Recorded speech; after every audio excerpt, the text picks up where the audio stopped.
وہ پانی کہاں سے حاصل کیا گیا؟ وہ چشمہ آج بھی موجود ہے شام میں. یہ شام کا وہ چشمہ تھا جہاں سے یہ پانی لیا گیا تھا، جس میں اس مٹی کو گوندا گیا تھا، اور اس کو گوندنے میں 20 دن صرف ہوئے. اس کا ڈو جو بنایا گیا 20 دن صرف ہوئے تھے. وہ پانی، وہ چشمہ جہاں سے پانی لیا گیا، وہ صرف وہیں سے کیوں لیا گیا؟ اس کی ایک خاصیت ہے. جو چشمہ ہے اسپرنگ، وہ وجود میں کیسے آتا ہے یہ آپ لوگ جانتے ہیں اچھی طرح.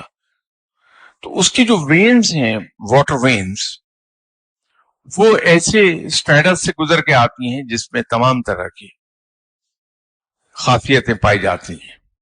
تو اس پانی میں وہ چونکہ ان وینز میں بہتا ہوا آ رہا ہے پانی، اس کے اندر وہاں کی وہ تمام منرلز اور میٹلز حل ہوتی رہتی ہیں. تو اس پانی سے اس کو گوندا گیا. And it took 20 days to form the dough. اس کے بعد 40 روز تک اس کو خشک کیا گیا، اور اس دوران یہ اعضا وغیرہ انسان کے بن گئے. اب کھنکھناتی مٹی سے جو مجسمہ بنایا گیا، جو جسم بنایا گیا، اور اس کا صحیح لفظ میرے دماغ سے اس وقت نکل گیا ہے، اسے برٹل ہونا چاہیے.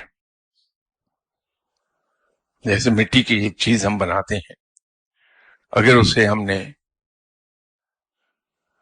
اوون میں پوری طرح پکایا نہ ہو تو کچا ہوتا ہے، ذرا سا زور لگائیے ٹوٹ جائے گا، برٹل ہوتا ہے.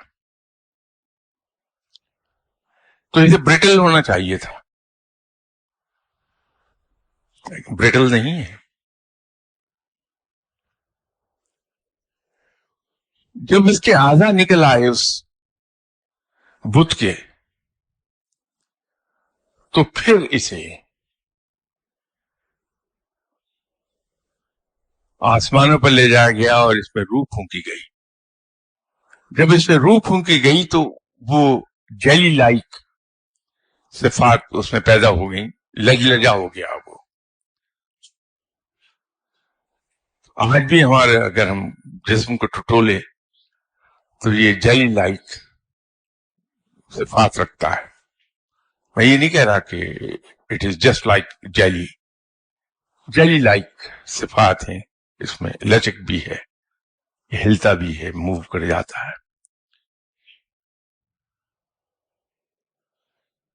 تو وہاں سے پھر بابا آدم کو جنت میں بھیج دیا گیا. اسی دوران حضرت آدم علیہ السلام کو ان کی پسلی میں درد محسوس ہونا شروع ہوا، جو بڑھتا گیا، اور پھر وہاں ایک چھوٹا سا گومڑ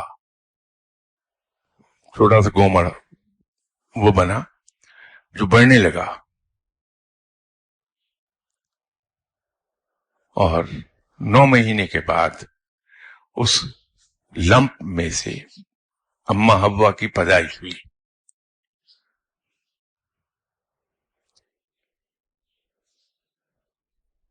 اور پھر رب تعالیٰ نے کشش رکھی دونوں میں ایک دوسرے کے لیے، اور اس کے نتیجے میں پھر اولاد پیدا ہوئی. اس دوران وہ زمین پر اتار دیے گئے تھے. وہ قصہ آپ پڑھتے رہتے ہیں کہ جنت میں خلا ورزی کر بیٹھے حضرت آدم علیہ السلام. اب یہاں کوئی صاحب یہ سوال کر سکتے ہیں ہم سے کہ صاحب حضرت آدم علیہ السلام نے غلطی کی تو ان کو صرف یہ سزا ملی کہ جنت سے نکال کے زمین پہ بٹھا دیے گئے. شیطان نے غلطی کی تو فرشتے تھے، اتنے عبادت گزار فرشتے سے شیطان بنا دیا گیا، ابلیس بنا دیا گیا. دونوں کی رویے میں فرق تھا، حکم عدولی دونوں سے ہوئی، غلطی دونوں نے کی، آدم نے بھی اور شیطان نے بھی، لیکن رویے میں فرق تھا. حضرت آدم علیہ السلام نے اپنی غلطی پر ندامت کا اظہار کیا اور معافی مانگی، معاف کر دیے گئے۔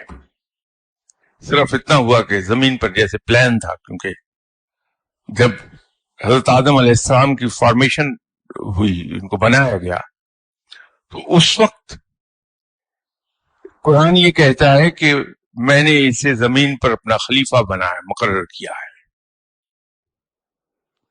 تو وہ پلان تھا، تو پلان اکارڈنگلی کیری آؤٹ کیا گیا۔ شیطان نے غلطی کی اور قرآن کے مطابق اس نے تکبر کیا، بجائے ندامت کا اظہار کرتا، معافی مانگتا، اس نے تکبر کیا، اور تکبر کرنے کے نتیجے میں شیطان بن گیا۔ اس لیے رب تعالیٰ نے تکبر سے بڑی شدت سے منع کیا ہے۔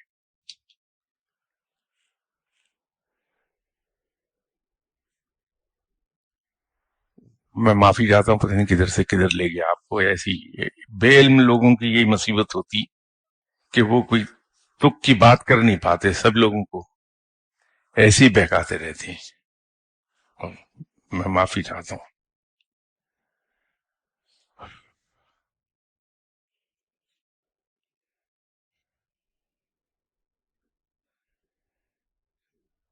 یہ صاحب کا سوال ہے کہ اگر مرشد کو خلافت لینے والے کا چہرہ دکھا دیا جاتا ہے تو کیا وہ اس شخص کو تلاش کرتے ہیں یا وہ شخص خود بخود مرشد کے پاس پہنچ جاتا ہے؟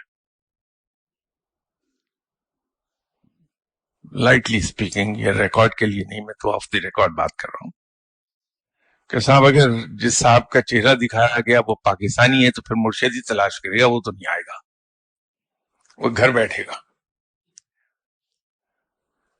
باقی خود مرشد کو تلاش کر لیں گے۔ بھائی یہ رب تعالیٰ کے نظام ہے، رب تعالیٰ کسی نہ کسی طریقے سے گھیر گھار کے اس شخص کو مرشد تک پہنچا دیتی ہیں۔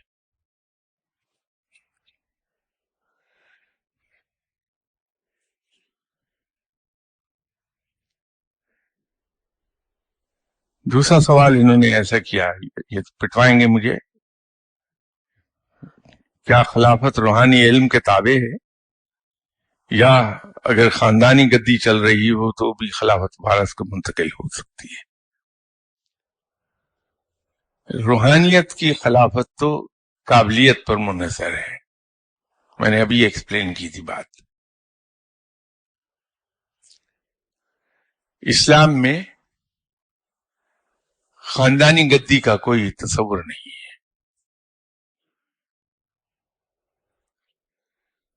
چاہے وہ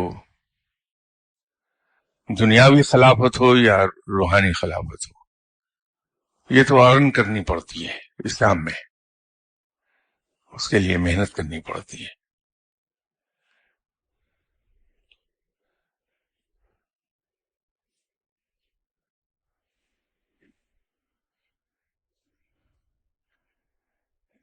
یہ سوال پہلے بھی آیا تھا، پھر میں ملک سے باہر چلا گیا، اب اس کے بعد میرے ذہن سے نکل گئی۔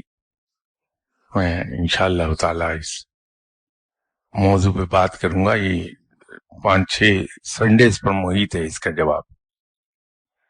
سوال یہ ہے کہ جناب محی الدین ابن عربی، ان کے نام سے پہلے اکبر بھی آتا ہے، اکبر ضرور لکھا کیجئے، اور اگر صرف ابن عربی کہنا ہو تو محمد ابن عربی کہا جاتا ہے اس کو، تو اصل نام ان کا ہے اکبر محی الدین ابن عربی۔ اپنی لکھا کہ جناب محی الدین ابن عربی نے اپنی کتاب روحانی اسفار میں لکھا ہے کہ سفر ہمیں وقت جاری رہتا ہے اور اس سفر کی 3 اقسام ہیں: اس تک سفر، اس میں سفر اور اس سے سفر۔ اگرچہ اس کے ایک حصے کا جواب تو میں نے آج عرض کر دیا ہے، جو ابھی گفتگو ہو رہی تھی، اس کا پہلا حصہ اس تک سفر، لیکن میں اس پر تفصیل سے آپ کی تسلی کے مطابق کوشش کروں گا گفتگو کر لوں.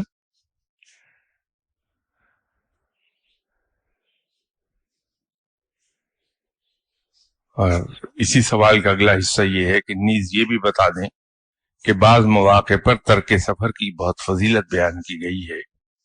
یہ معاملہ کیا ہے؟ ایک فرد اس کو کیسے جان سکتا ہے کہ سفر کرنا ہے یا ترک سفر؟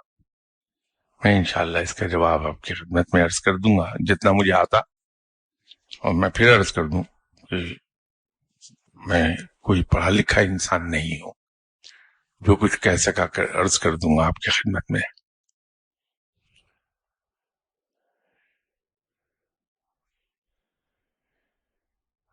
دیکھیے کچھ چیزیں ایسی ہیں جو ہمیں عام پڑھنے کو مل جاتی ہیں،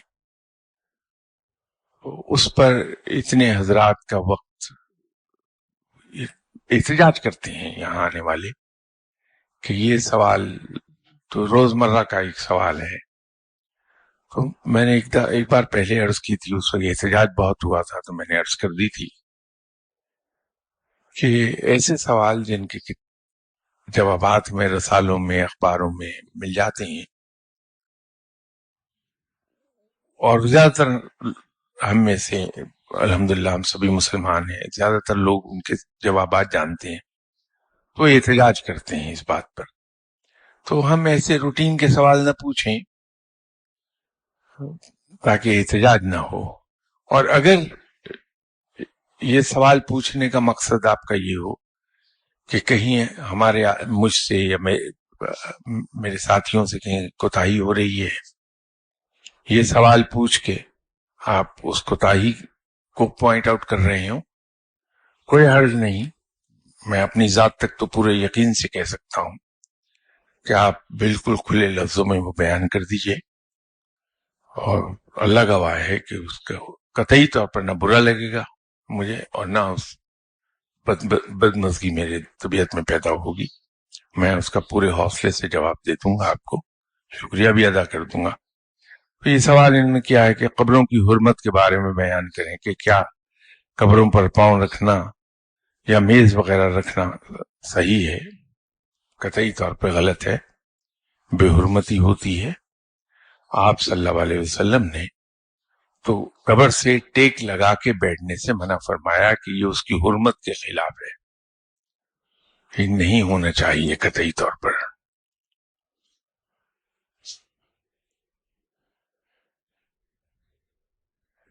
دوسرا کیا ہے کہ عورتوں کے قبرستان آنے کے بارے میں کیا احکامات ہیں؟ منع ہے، عورتوں کو قبرستان میں نہیں جانا چاہیے. قبروں کو تعظیماً چومنا صحیح ہے؟ کیا اس سے مردہ پرستی کی طرف رجحان نہیں بنتا؟ کس کی قبر کو تعظیماً چوما جا سکتا ہے اور اس وقت ایک مسلمان کی نیت کیا ہو؟ اسلام میں ایک چیز ہے کہ اپنے سے بڑے کے ہاتھ کو چوما جاتا ہے. ایران میں اور عرب میں اور ایک حد تک صدرن انڈیا میں یہ رواج آج بھی ہے کہ اپنے سے بڑے کا ہاتھ چومتے ہیں.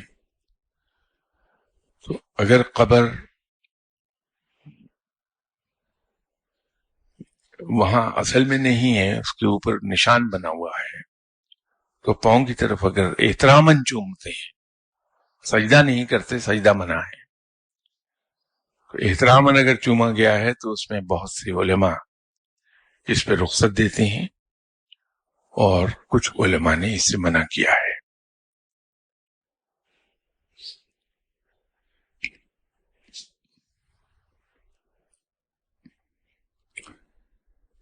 یہ صاحب انہوں نے ایک بڑا پرٹیننٹ کوشچن کیا ہے کہ بڑے شاہ صاحب کے عرس کے موقع پر قبروں پر قالین رکھے گئے جن پر سے لوگ گزر رہے تھے، کیا اس سے بڑے شاہ صاحب ناراض نہیں ہوئے ہوں گے کہ ان کے پڑوسی مردوں کی بے حرمتی کی گئی ہے؟ بالکل آپ درست کہہ رہے ہیں، اور اس موضوع پر کئی بار میری اپنے ساتھیوں سے گفتگو بھی ہوئی ہے.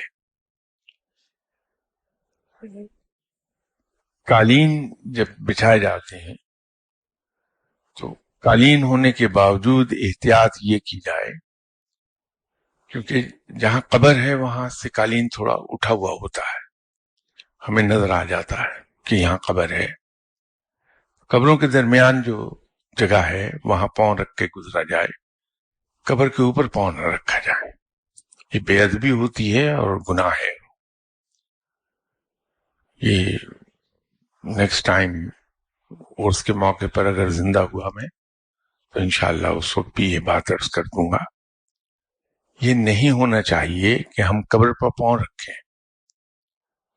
ایک چیز کلیئر کٹ نظر آ رہی ہے کہ یہ اونچا ہے، یہاں سے قبر ہے یہاں، تو ہم خالی جگہ پر پاؤں رکھ کے گزر سکتے ہیں آسانی کے ساتھ. ذرا سی ایک احتیاط چاہیے. یہ غلط ہے. شاہ صاحب ناراض ہوں یا نہ ہوں، بات مسئلے کی ہے، نقطے کی ہے، اس پر احتیاط کی جانی چاہیے.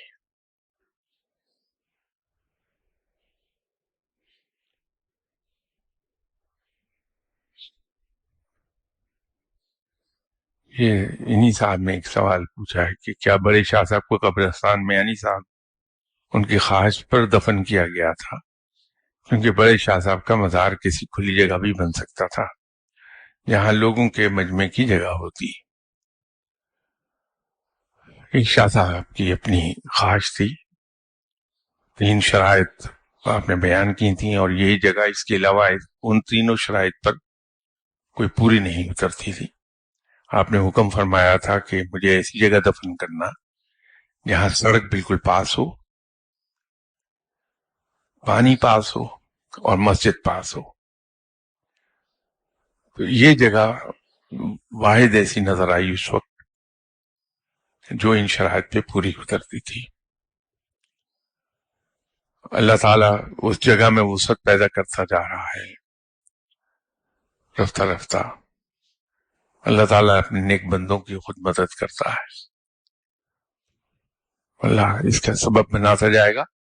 ایک اس کا حل میں اپنے ساتھیوں کو دے چکا ہوا ہوں کہ لوہے کے سٹینڈز بنوا لیے جائیں جو کولیپسبل ہوں.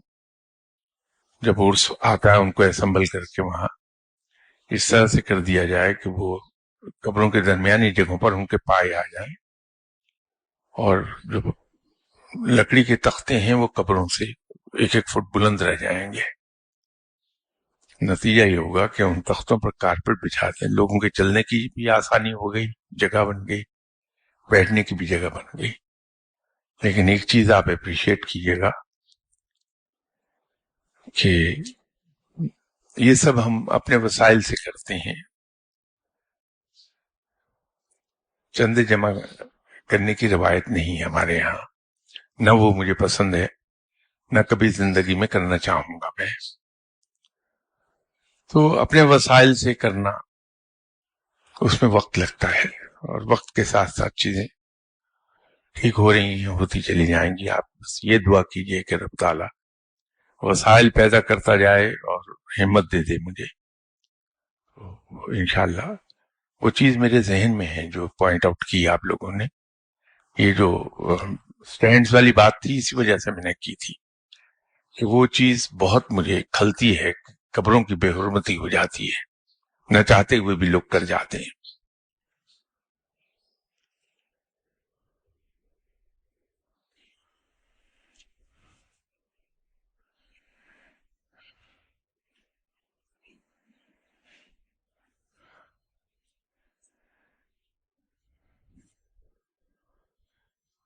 یہ سوال ہے پھر کسی کام میں رکاوٹیں اور مشکلات آئیں تو یہ کیسے معلوم ہو کہ یہ رکاوٹیں ہمیں اس کام سے باز رکھنے کے لیے اشارے ہیں یا ہمارے ارادے اور ہمت کا امتحان ہے. اگین میں لائٹلی بات کر رہا ہوں، ریکارڈ کے لیے نہیں ہے.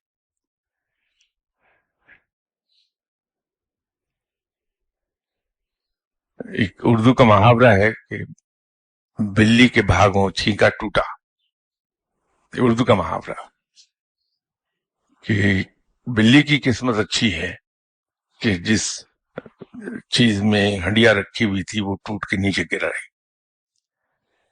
تو اس کا جواب تو ہم پاکستانیوں کے لیے بہت بڑی ایک رحمت ثابت ہوگا. کام کم وقت کرنا چاہتا ہے تو ہم تو ویسے ہی بہانے ڈھونڈتے ہیں کہ کچھ کوئی موقع آئے کہ بس دعاؤں سے کام چل جائے.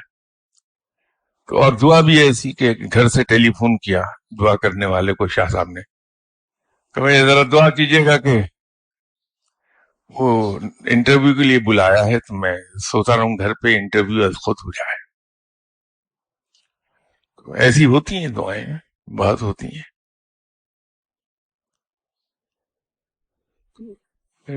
مسلمان پر کوشش فرض ہے. ہم اپنی کسی کوشش کرتے رہیں گے بغیر اس قصے میں پڑے ہوئے کہ یہ رکاوٹ ہے یا ہمیں اونچا اڑانے کے لیے باد مخالف چل رہی ہے. ہمارا کام ہے سر نیچے ڈال کے محنت کرتے جانا. ہماری ڈیوٹی وہاں آ کے ختم ہو جاتی ہے کہ جہاں ہم نے بھرپور محنت کر لی. اس سے آگے ہمارے رب کا کام ہے کہ اس کا وہ ہمیں پھل کیا دیتا ہے, کتنا دیتا ہے, کب دیتا ہے. رب اپنا کام کرتا ہے, ہم اپنی کسی کوشش کرتے جائیں گے, اللہ تعالیٰ کامیابی عطا کرتا جاتا ہے. ان قصوں میں مت آئیے کہ رکاوٹ یہ کس وجہ سے آ رہی ہے. ہمارا کام ہے رکاوٹوں سے کھیلنا.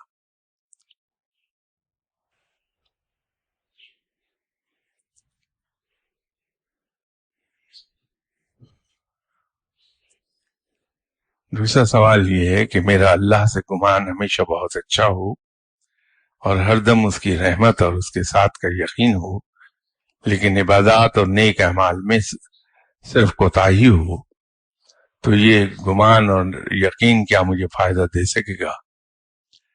اگر ہاں تو کس حد تک؟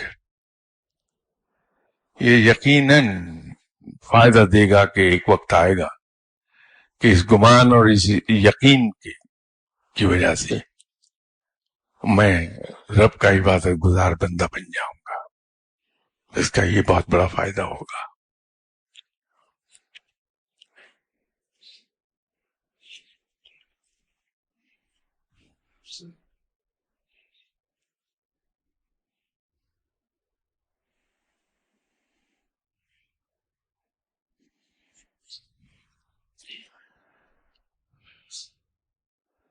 کسی صاحب نے لکھا ہے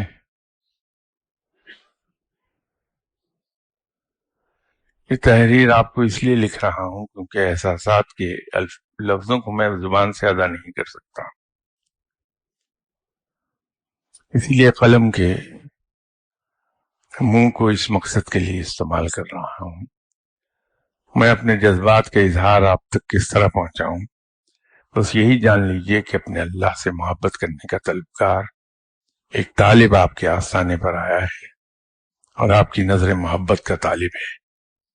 میں اس راہ پر نکلا ہوں تو حیران اور سرگردہ ہوں, اور یہی کشش مجھے آپ تک لے آئی ہے, اور مجھے امید ہے کہ سوز عشق کو تڑپانے کے لیے آپ کے یہاں چند چنگاریاں مجھے مل جائیں گی. کیا معلوم اس سے بڑھ کر ایک آخری بات میں یہاں صرف اور صرف اپنے اللہ کو پانے کی خاطر آیا ہوں, تو کیا اپنے اور میرے اللہ کی خاطر میری مدد کر سکے.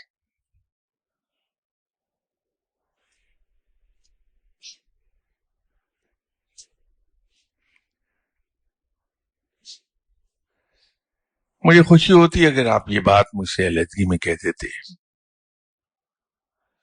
کچھ چیزیں ہیں جو پبلکلی بیان نہیں کی جانی چاہیے. ہم یہاں قبر کی حرمت کی بات کر رہے تھے ابھی.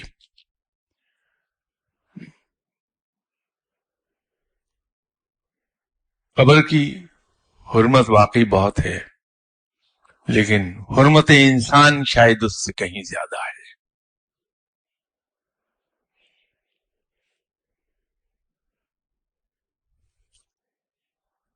انسان اپنے دل کو کھول کر لوگوں کے سامنے نہ رکھے کبھی.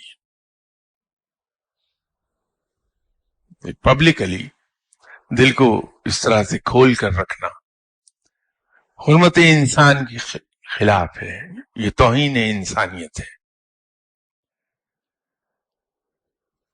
دل تو کھول کر رکھا جانا چاہیے اپنے رب کے حضور، اور وہ الحمدللہ اس کا محتاج نہیں ہے کہ ہم اپنے دل کی کیفیت کو لفظوں سے بیان کریں. وہ دلوں کے حال کو خوب جانتا ہے. وہ جذبے کی صداقت پر جاتا ہے، الفاظ کی خوبصورتی پر نہیں. وہ دلوں کو دیکھتا ہے، زبان کو نہیں.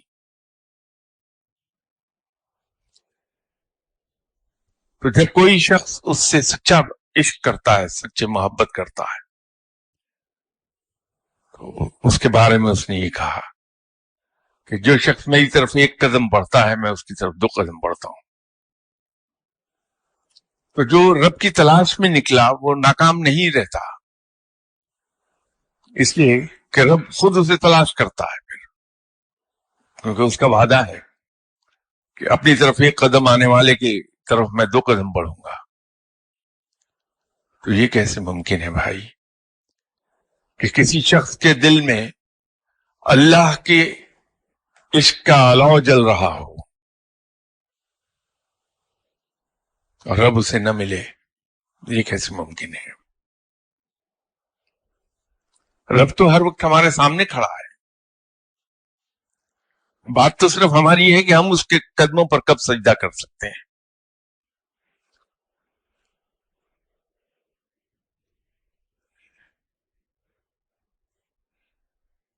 رب کے پاس جانے کے لیے میں تو بہت گناہگار آدمی ہوں، کسی نیک آدمی کی بھی کیا ضرورت ہے؟ آپ حضرت علی کرم الوجہ سے عشق کرتے رہیے، آپ صلی اللہ علیہ وسلم کے عشق میں مبتلا ہو جائیں گے از خود. آپ صلی اللہ علیہ وسلم سے عشق کیجئے، رب کے عشق میں مبتلا ہو گئے، رب مل گیا. بڑا سادہ سا نسخہ ہے. تو اپنے ہی جیسے انسان کے پاس کیوں چلے آئے آپ؟ یہ تو آپ کی توہین ہے. اور آپ کو کیا معلوم کہ میں آپ سے کتنا زیادہ گناہگار شخص ہوں؟ بھائی جائیے، جا کے حضرت علی کرم اللہ وجہ کی دہلیز کو پکڑ لیں، ان سے عشق پال لیجئے. اور اگر وہاں عشق نہیں پالنا چاہتے تو پھر براہ راست آپ صلی اللہ علیہ وسلم سے عشق پال لیجئے. اور یہ میں یقین دلاتا ہوں کہ آپ صلی اللہ علیہ وسلم کی دہلیز سے آپ رب کی دہلیز تک پہنچا دیے جائیں گے، اس لیے کہ آپ صلی اللہ علیہ وسلم رحمت للعالمین ہیں. وہاں سے نہ تو کوئی کافر نہ بدترین دشمن خالی ہاتھ بھی کبھی نہیں آیا. ہم تو پھر امتی ہیں. وہاں تو کافر بھی خالی ہاتھ نہیں گیا کبھی، بدترین دشمن بھی خالی ہاتھ نہیں گیا، نوازا گیا. تو ہم تو پھر دعویٰ کرتے ہیں کہ ہم امتی ہیں، ہم پہ یقیناً رحمت ہوگی. صرف اعتقادات درست کرنے کی بات ہے. کتابوں میں پڑھی ہوئی چیزیں ہر شخص نے اپنے ذاتی تجربے سے اس کو لکھا ہے، ضروری نہیں کہ ہر ایک کے لیے وہ درست ثابت ہو جائیں، لیکن یہ بات پوری طرح درست ہے کہ آپ صلی اللہ علیہ وسلم سے عشق پال لیجئے، رب مل جائے گا.